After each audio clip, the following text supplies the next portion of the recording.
Hey guys, welcome back. I'm Christy, and thank you all for sticking around and waiting for me. It has been a while, and I have missed all of you, and I'm glad to be back.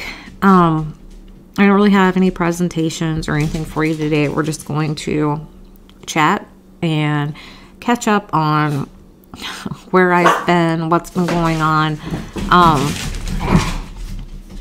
Sorry, that's the dogs. And what's been happening in true crime world. That's Beans and Bandit. Do you guys remember the babies? Yeah. Hey, I want you guys to comment on what cases you're currently following and which ones you would like to see me dive into. I'm covering quite a few, or following quite a few. I just kind of want to see where your interests are before I just start putting out content that nobody cares about. So, first I want to touch on my in-laws. Thank you to everyone that reached out, whether it was a comment, an email, even cards in the mail, what have you. It meant a lot to me and my husband and his family.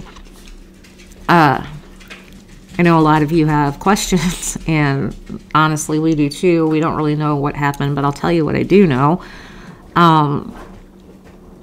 They were not in an accident. They didn't have COVID. I was asked that quite a bit. My father-in-law had been kind of in and out of the hospital, different things. He was getting blood transfusions on a pretty regular basis. You know, we knew about that. He was diabetic. He had AFib. Anyway, they live in Illinois, and every time he would go to the hospital, you know, we would call and see if my husband needed to get there, and they would always say no. But this time was different. His brother was at the hospital with his dad, and the doctor said if there was family, they needed to get there. So basically, my husband and I dropped everything. I stayed behind because someone has to stay and take care of, you know, farm life, right? Dogs, chickens, keep things going here at the homestead. But we threw a bag together, got him a flight, got him home to Illinois, and when his brother picked him up, now my mother-in-law, crazy hair, she's always kind of had a hard time getting around, but my brother-in-law told my husband that she was pretty much bedridden, which was a shock. We were not aware of that situation. She had not been, you know, sick, going to the doctor, things like that. So he got there, he saw his mom, he said, you know, she didn't really look that good, but given the situation, it was understandable. He was having a hard time trying to get her to eat, drink. But like I said, obviously she's upset, right? And he went to see his dad, and his dad, he said he looked awful. He was jaundiced. They were giving him dialysis because he was apparently in kidney failure and liver failure, which came as a shock because kidney problems do run in their family. Beans and Bandit. I am so sorry. But the liver thing really threw us for a loop. So,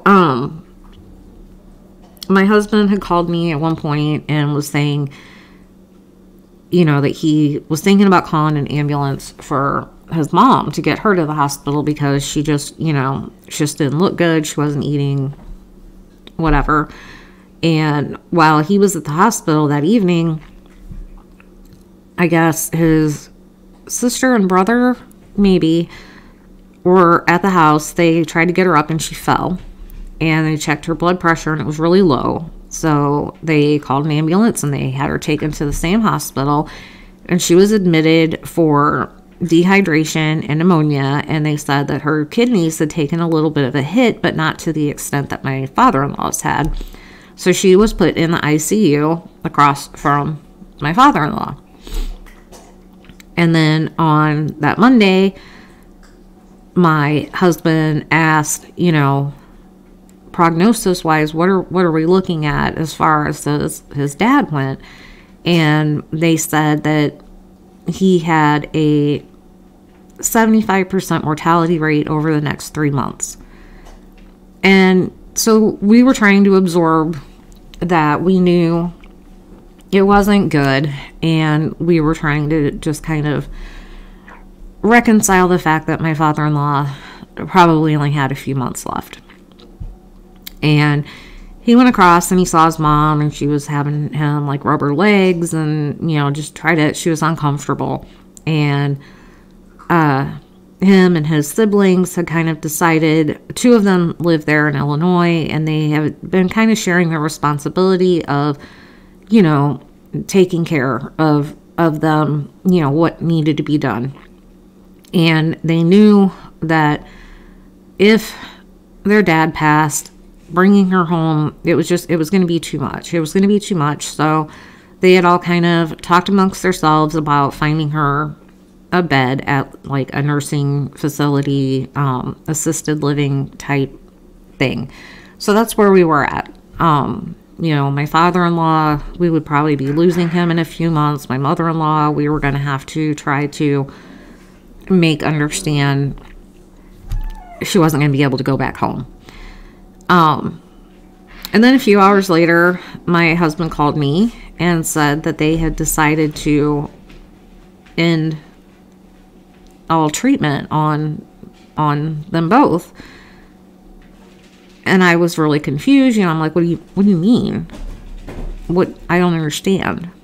And they moved my mother-in-law and father-in-law in the same room, and they were both pretty out of it. So we're not entirely sure they knew they were together, but they moved them in there together, and they ended the treatments. Oddly enough, everyone was there for my father-in-law, but my mother-in-law passed first. She went rather quickly after they ended the treatments. I would say it was probably within the hour, my mother-in-law passed. And like I said, we weren't even aware that anything, that we needed to be worried, And then several hours later, we lost my father-in-law. And that's what we know. My mother-in-law had always joked that she was going to go first, and she did. And really the only comfort we have is that they went together, almost like the real life Notebook, if you will. My husband said they walked down the aisle together and through the gates of heaven together. They both went peacefully. They were together till the end. So that's what happened. That's all I know. I'm not trying to keep anything from anybody, but we really just don't understand it ourselves. It's very surreal. Let's see, where was I before that? My husband's got this whole deployment thing going on, and he ended up, for the training, he didn't have to be gone as long. He came back, and we kind of jumped into some of the home renovations that we've been wanting to do, as if you follow me, you would know. Got those done, and then that I am involved in quite a few cases here in Oklahoma, and things kind of started to happen in one of the really big ones, and I had to step back. Things were coming out, and things were happening, and me and someone else that's involved in this case were having a lot of discussions, getting things in order, making sure that the information that we had was in several places, could be accessed by several people. To use the phrasing that the government and the police have used, we were just trying to keep people alive at that point. It was big. It is big. The Washington Post is going to do an article in the future, and when they do, we'll discuss it. But for now, I can't. I'm not going to jeopardize my person. I'm not. But I didn't want to put myself out here. I kind of needed to take the focus off of me for a little bit. And in some other cases, you know, there have been threats and things going on that, you know, I didn't let it bother me. I really didn't. And it got to the point that with some of these cases, you know, I had touched a nerve. I was getting close. You know, you could just feel like we're getting there. You know, we were shaking the tree. We were making people mad, you know, mad enough to make these threats. And so when the families of the victims quit contacting you, you feel like they realize that they're also at risk and in harm's way. And if they're not wanting to push because of the danger in the situation, do I want to keep pushing and put myself and my loved ones at risk? And as much as I want justice and I want to resolve these cases, I can't do that. I can't. And in some of the cases that I've helped out with, I've been put in a position of, it's either a blessing or a curse, but I can usually get people to talk to me pretty openly, and I get used in that capacity to talk to people that they may have information. You know, maybe they're not directly involved, but they have information that would help. But I've been put in a position to talk to people that I strongly believe are the ones that did said crime. And it's uncomfortable. It's uncomfortable and it's a lot. And I had to just finally say, I can't be that deeply invested anymore. It was starting to take a toll. You know, I'm a happily married mom of 3 amazing kids. I love my life.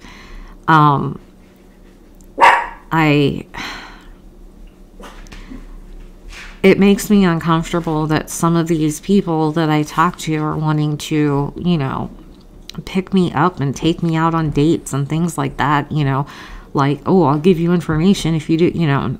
It's just not me. It's just not me. And it's not, I don't want to say it's not worth it, because it is worth it if we could make these people pay, but it's not worth the personal toll on me. So that's kind of where I just kind of had to take a break and refocus myself on me, what I was doing, especially for these local cases. But yeah, I wanted to come back here today and just chat with you about what's been going on with me, why I was gone, and just kind of talk about some of the stuff that's been going on in true crime world. Like I said, leave me in the comments, which cases are you following right now? Which ones do you want to hear more about? Which ones should we really dive into together? Because I don't want to put content out there and everybody's just like, I don't care about that case. So just kind of help me out and let me know where y'all are at. Let's see. Yeah, it's been a long month. It's been a crazy month. I had, the anniversary of losing my mom, lost my in-laws. Easter was not a thing here. My husband's parents' funeral was the day before Easter. He came home on Easter. Easter just really didn't happen in this house this year. My mom's birthday is coming up, so that's a big thing. And my birthday is coming up. It's actually, what is today? My birthday's in 13 days, so less than 2 weeks. And I don't know if that'll even be a thing in this house. with everything that's going on, it may get overlooked this year. I don't know. But, okay, true crime world. So, let's see. What's some of the tea we can talk about? Speaking of tea, I'm going to take a drink of tea. Oh, and we had gotten mixed up on the dosage of my medicine, and I kind of started feeling bad, and then I got this crazy stomach flu. Every time I would take my medicine, it would come right back up. So my medicine was all out of whack in my system, and I actually had a seizure, which I haven't had in a while, not since I broke my tooth. So yeah, that happened too. And now I have like allergies because everything's starting to bloom and look really pretty, but it's making me sneeze and cough like crazy. So if I sound stuffed up, that's why. Let's see. So in Murdaugh world, apparently he's getting all these love letters now in prison, which that always blows my mind. You know, Kohberger's getting love letters, Murdaugh's getting love letters. It's just, it's weird. But what's interesting is the Stephen Smith case, because I know it's speculation, but they're involved somehow. They have to be. And his death was ruled a hit and run. Well, they exhumed his body. His death is now being looked at as a homicide. And I'm very interested to see where that leads. They did a second autopsy on him. And I'm hoping that the housekeeper that died at the Murdaugh estate apparently tripped over a dog and fell and died. And then Murdaugh had her kids basically sue his insurance, and then he stole the money from them. I'm hoping they're going to take a stronger look at her case, maybe exhume her body, and maybe we can find out what really happened in that case too. You know, had he not stolen all that money from the kids, people might not even be questioning it, but that makes me question, you know, the circumstances around this trip and fall. Let's see. I have been watching the Letitia Stauch trial. Oh, that woman. Let me know if you're familiar with the case of Gannon Stauch. It is so heartbreaking. And this woman, she's trying to get a not guilty by reason of insanity plea. But it's so obvious the amount of planning that went into this, and the covering up, and the multiple stories that she told, all these lies, and there's no way this woman was insane. I think they're trying to say it was DID, that she had different personalities. There's really no evidence of that, and it's really hard to watch during the trial. It really seems like they're trying to throw her, at the time she was 17-year-old daughter, under the bus, trying to implicate her in all this somehow. You get that vibe, and it really bothers me. Really bothers me. You know, did she know something? I don't know, maybe. But she is going to be testifying against her mom and for her mom, if the witness list is correct, which is kind of weird. Her brother testified against her, and it was wild. He was the first witness of the day, that day. And it was basically, they brought the jury in, they brought him up, they swore him in, you know, give me your name. How are you connected to this case? And out of nowhere, I mean, he's losing it. The guy is falling apart on the stand because she dragged like her mom, her brother, everybody into this, and it's terrible. You know, unwittingly, you know, they're involved. And now after the fact, they can see, and, you know, they live like in a small town in North Carolina, I believe, and people have been like, they've turned against the family. They're, you know, it's a whole thing. It's really bad. But he was breaking down on the stand, and all of a sudden he just screams like, "Why, Tisha?" And the judge, love this judge, he's like, "Okay, jury, we're going to take a break." I mean, they had literally been in there. If they were in there 10 minutes, I'd be surprised. They took a break, and Beans and Bandit. Beans and Bandit. Sorry. Babies. The judge calmed him down. You know, do you need a drink of water? You know, just kind of like get yourself together. The attorney was like, just focus on me, and your wife is sitting back here, kind of thing. The judge explained, like, this is the process. This is what's going to happen. If you feel like, you know, you need another break, if you're going to like break down, whatever, just let me know. He was amazing.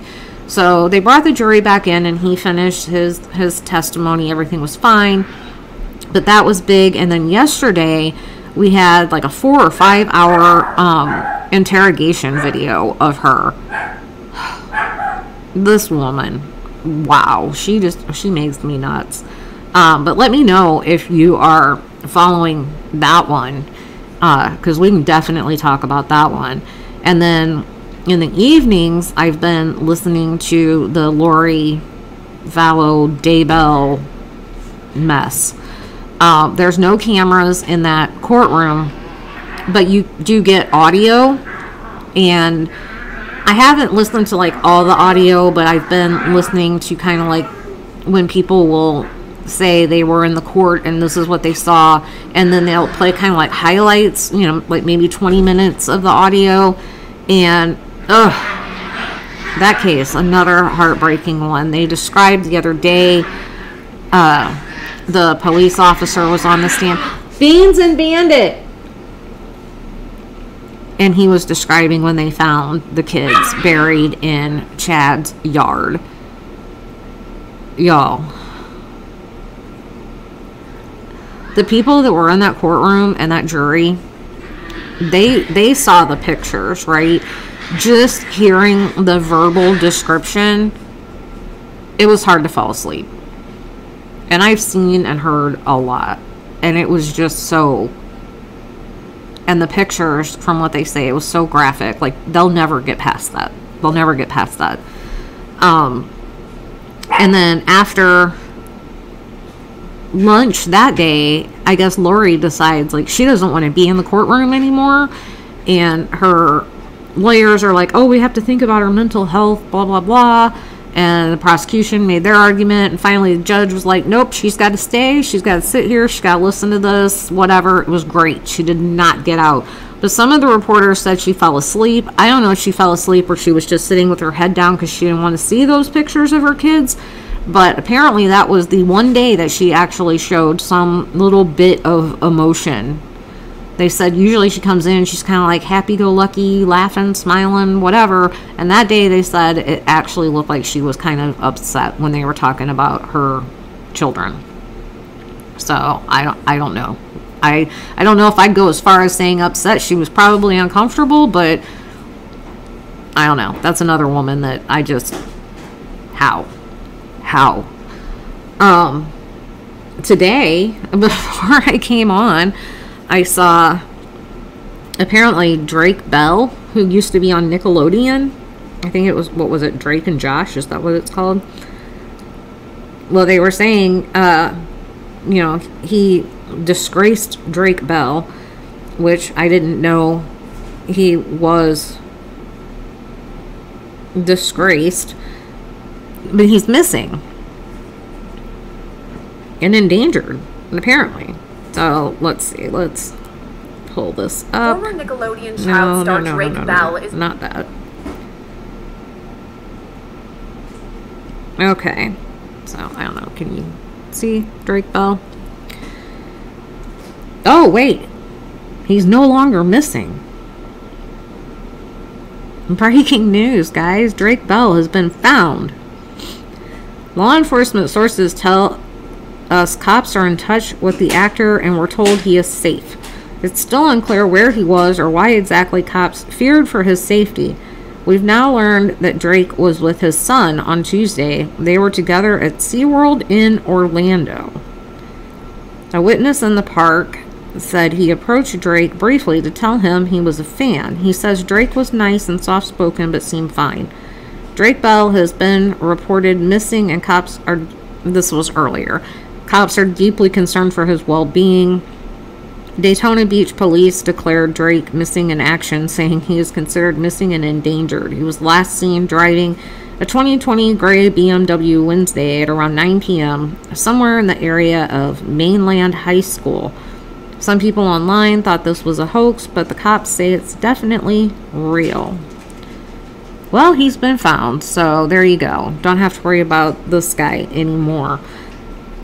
They made an arrest in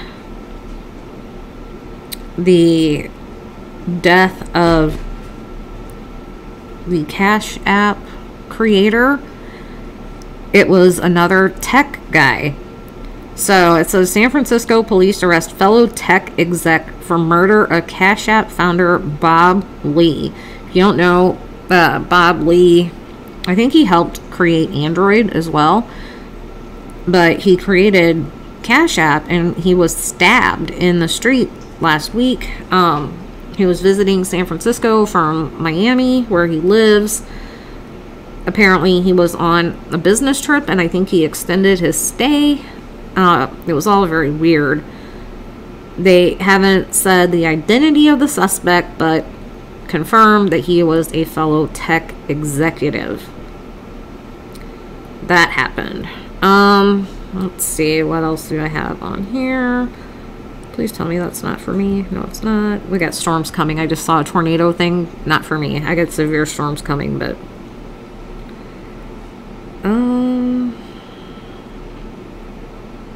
Oh, how about the,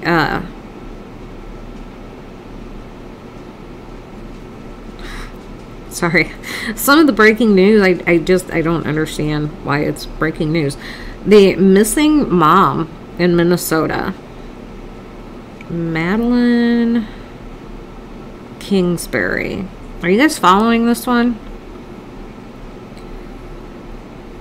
I don't like to just flat out accuse people of stuff, but the dad, or not the dad of the kids, her ex, something's not adding up with this guy. Let's leave it at that. Let me see if I can find, what was the name of the news station?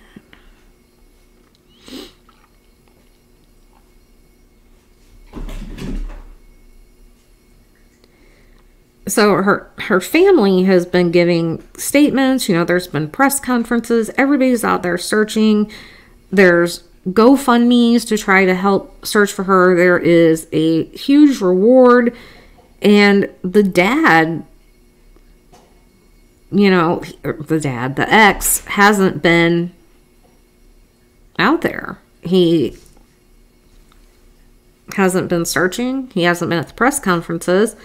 And he says it's because the cops told him not to.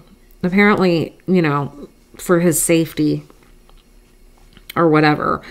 Which, I'm not buying it. I'm not buying it at all. What do you mean for your safety? Safety from who? But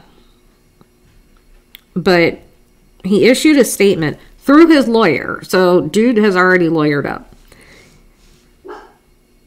He was the last person to see them. So apparently they dropped their kids off at preschool together. So isn't always the thing, but sometimes they did, I guess. And then she was supposed to go to work that day and she didn't show up. But he took her van for a drive. He has a car. Now, if for some reason, like my husband needs to use my truck, then he's going to leave me his car. But apparently that's not the thing. Like, he took her van and whatever. They found, like, her jacket, her keys, her cell phone, her money, you know, ID, everything that a person would have or need or take with them at her home. She didn't show up to work. She didn't show up to pick up the kids. She didn't make arrangements for anybody to pick up the kids, anything. And he's the last one to see her. And now he's not searching, and he's not going to the press conferences, and he says that it's because the cops told him. But the cops said, no, we didn't tell him that. So let me get into this article from a local news station up there, because this I'm not going to say the word. So Adam Fravel, the father of 26-year-old missing Winona woman Madeline Kingsbury's children, was the last known person to see her. On March 31st, Fravel and Kingsbury dropped their 2 kids off at daycare in Maddie's minivan. Winona police say Fravel told them he and Maddie drove home. Fravel left alone in the van, and Maddie was gone when he returned later that day. It's unclear where Fravel and Kingsbury's relationship stood at the time she disappeared. Her family, though, has said, like, she has a new boyfriend. I believe she was going to grad school. She worked for the Mayo Clinic. She really had her stuff together. It sounds like she was moving on. She was doing, like, bigger, better things.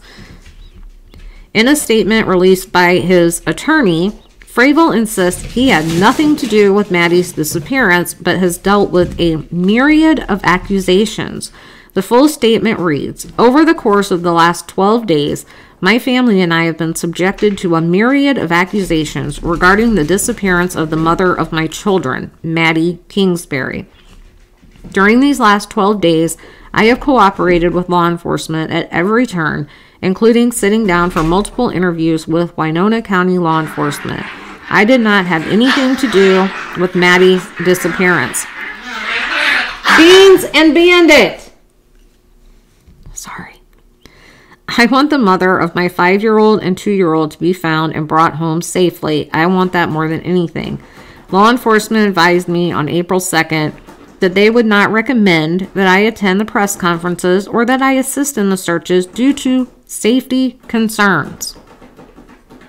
However, my non-attendance and silence has been inferred by many as a sign of apathy or worse. That could not be further from the truth. I want Maddie home and for her to be able to be with our 2 children. God bless the Kingsbury family and please bring her home safely." So, KARE 11 News reached out to the Bureau of Criminal Apprehension, which is assisting Winona police in the investigation, to ask about Fravel's statement. "I am not aware of any law enforcement advising Mr. Fravel not to attend news conferences or search for Madeline," BCA spokesperson Bonnie Bowman responded. "Obviously, he's missing the mother of his 2 children," said Fravel's attorney, Zach Bauer. "Adam has been consistent with law enforcement from the first time he sat down with them that he didn't have anything to do with Maddie's disappearance. This is the mother of his 2 children. Obviously, he wants her home safe." According to court documents, Fravel does not have custodial rights to the 2 children, and on April 4th, police and child protection workers removed the kids from Fravel's home, citing, in part, the possibility of exposure to criminal activity in the children's home. What do you think that means? Fravel is fighting the child protection case in court. His attorney reiterated that Fravel had nothing to do with Maddie's disappearance. Law enforcement, I hope, is keeping an open mind in the investigation, and Adam has been cooperative with law enforcement and will continue to be so. But apparently, when they came to take the kids, because he doesn't have custody, him and his family were like fighting and yelling at them, cursing at them, and, trying to make this not happen. That doesn't sound like cooperation to me. But according to her family, the kids are, I don't know where they are, but they're probably with her family, and they are safe and they're happy, and with their ages, they're kind of too young to really grasp what's happening, but they're doing okay. So that's very good to hear. So that's really the gist of the tea, I guess. But like I said, let me know. Oh, well, I mean, of course, there's the Idaho 4 crap still with Koberger and Dylan. And there's a lot that I've been digging into with the DoorDash driver. if you want to talk about that, let me know. But leave me a comment and let me know which cases have caught your attention. Which ones are you interested in? Which ones do you want to discuss more on here? Which ones should we deep dive? Do you want to talk about the Vallow trial? Do you want to talk about the Stout trial? Any of that, I'm open to whatever y'all want to cover. So again, thank you guys for sticking around for me. It really means a lot to me. Like I said, I'm back. I'm getting back in the groove of true crime. Not that I left it. I mean, I've still been following it. I still have my notebook full of stuff that, you know, I was going to do videos, and just things just kept happening. Every time it was like, I'm going to do a video, something happened, or something would happen that was like, nope, you don't need to be on there right now.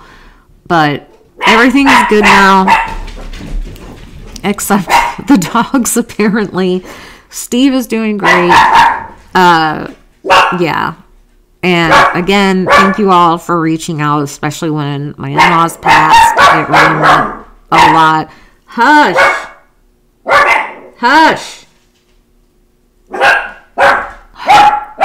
I'm gonna go take care of these babies.